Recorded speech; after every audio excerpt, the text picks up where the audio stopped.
Mukwano konga bulijjo Kibirige tukola ku piercing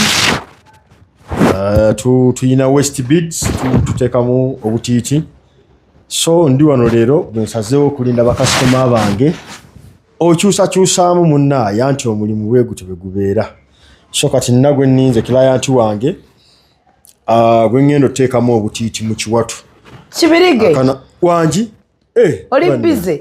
Siri busy. Watandise obutiiti? Ntandise obutiiti. Ntandise obutiiti. Onna. Ate kati nga kiki oli mulwadde?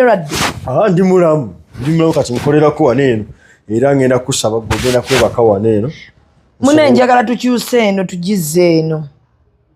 Tukyuse kantu kazze eno. Byonna ngenda bikolako. So amagulu wali eno kito wano. Okola ki? Okukolako. Lwaki? Kati nkolerako wano eno munnaaye.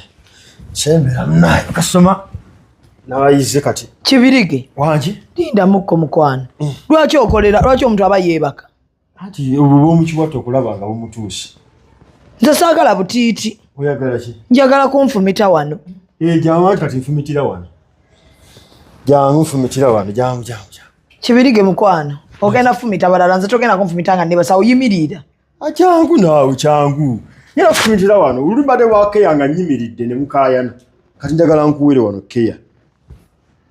Kati bwe ntula tonfumita. Nsobola okufumita. Just webake webasi wane. Kibirige ogenda kulimba balala mukwano. Sigenda kusobola. Kantunule eno kale. Kantunule. Kati olwonfumita otya? Nja kuba nkulaba. Kibirige sansi gwalese mulimu tagenda kukola mukwano. Olwogenda kufera balala bakajja mu kibuga. Ekyo nkikubuulidde. Njaba fumita musaaga.